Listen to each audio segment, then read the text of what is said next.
What's up, everybody? Welcome to Podcast Now. I'm Alex, and in this video, it's talk about two different things with Gotham Knights. Number one, that a trailer is going to premiere at Gamescom next Tuesday. Jeff Keighley is freaking crushing Gamescom. So I made the bold prediction a while ago that this Gamescom is going to be really good. Last year's Gamescom, I think he honestly did awesome. I know he's very up and down. I know he's a master of overhyping things, but I'm really pumped for Gamescom. And I believe he announced this, I think like 1 minute after the skill tree presentation for IGN first aired. That happened, which we're going to talk about in just a second, but that aired, and then Jeff Keighley posted that, a new trailer would premiere. Awesome. Now, again, for the love of freaking God, can we get some villains, please? Or maybe it'll just be like a Court of Owls thing. I don't know how specific you want to get it at this point, because this has just been a whole month of just all this info for Gotham Knights. It's almost like by the time this month is over, I mean, they don't really have that much more to do. I don't know what they do in September. And then, when you get into October, you got to imagine 2 or so weeks into the month, they're going to be giving review codes out, and you're going to get reviews and all that stuff. I mean, they're almost done, so it's going to be interesting to see what kind of trailer. At this point, we actually don't need gameplay at all, so I really believe that we have a lot of gameplay. I think people who are going to make their minds up have already done that, right? Like, the gameplay has already settled people one way or the other, so hopefully some sort of like story overview kind of trailer, maybe more Court of Owls stuff, maybe some side villains. Hopefully that's what we get there. And then we move to the skill tree, and that was the obviously purpose of IGN's first thing for today. Number one, I'm actually kind of shocked that it was longer by, I would say, a lot than the two Red Hood games. When they leveled up Red Hood to like level 30 for both of them, and they played that. This skill tree thing was, I believe, almost like double the time as the presentation they did for that. So I thought that was kind of funny, but I actually kind of like what they're doing. It gets a little, in my opinion, confusing when you separate a skill tree and then you have like a momentum, like a build. It's almost like you have 4, skill trees you can do, and then you also have like actual attacks. I don't love that split up in that way, but I actually really like the story, I guess, purpose, or like how your characters are evolving mixed in with the skills. A lot of times, like, games have to decide when you're making a game, right? Why does the character start at the power level that they are, and then how do they get better, or why do they get better as the game goes on? And it's not always all that, like, amazing for a lot of games, or sometimes games do the same thing more than once, right? They kind of fall back into old trends.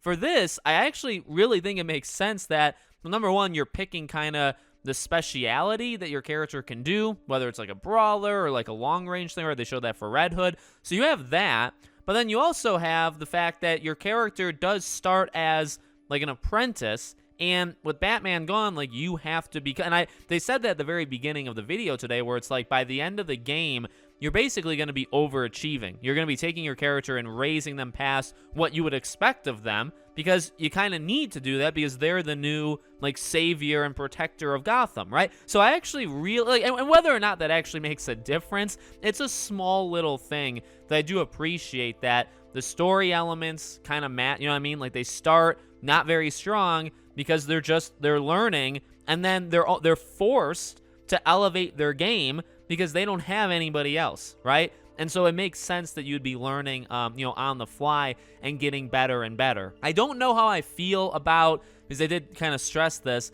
the whole how you traverse the world. Like, Batgirl can glide and Robin can teleport, right? Like, that stuff doesn't happen right away. That's actually the 4th skill tree. So there's 3 that you have that you put points into, and there's a 4th one that you basically, and they said it without really saying it, they got very close to it. Basically, you're gonna like do a mission in the game where you're gonna unlock that 4th skill tree. Like, I think it's the knighthood skill, whatever they called it, the knighthood skill tree.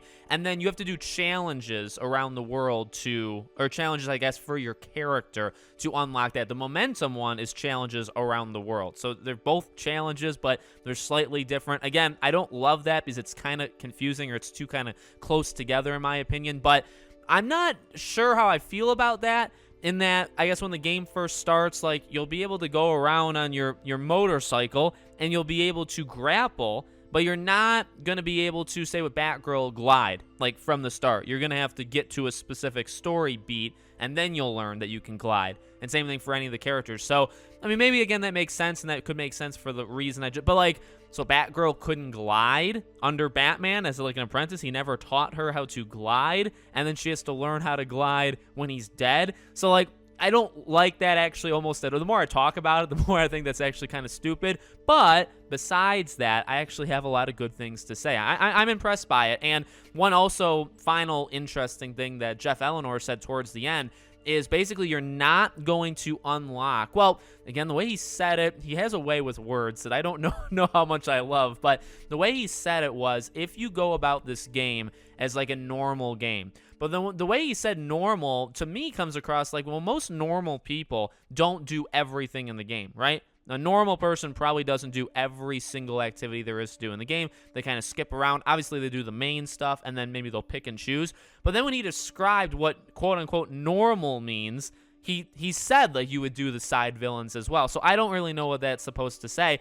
But he said if you do that and you play the game, you basically will not get enough ability points to fill out all of the trees. You're going to have to pick and choose. Now, again, I don't know if like the wording is right, because what if I do everything in the game? What if I 100% the game? Can I unlock all of it? Most times the answer is yes. Most times it's like they don't expect you to fill the skill tree all the way by the end of the game or like the end of the main story. But if you literally put in the time and do everything, you'll be able to unlock everything because you'll max your character out with like a level. So I imagine that's what he means, but I actually do like the idea, and I almost wonder, I almost like kind of petition if games were to do this. I don't know how well this would go.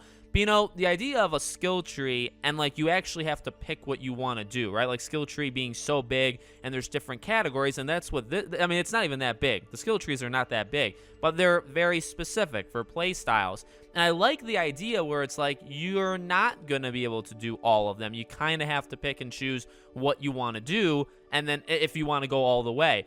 And I like that. The only issue with that line of thinking, and probably the reason why developers don't go all the way with that, is unless you can retool or like respend your ability points, if you lock yourself into a path that you think is good and then you end up not liking it, well, now you've just ruined like my experience, right? So there's that angle of it as well. It's a risk reward. I like the general idea that's like, well, you have to pick what you want, and your character is going to get very good at that, but it won't be as good in other things. I like that because it's like actual choice. You're actually putting your abilities where you feel like you actually want them. But then if you make a mistake or you just decide you don't like it, like, you should be able to, you know what I mean? Like, then you should have the ability to be able to fill up all of the skill trees, not just be screwed. And that's probably why developers don't do it. So let me know what you guys think in the comment section below. Make sure you guys are subscribed, bell icon turned on. If you want to follow or support me anywhere else, all of my social media is in the description below. Thank you guys for watching, and I'll see you all on the next one.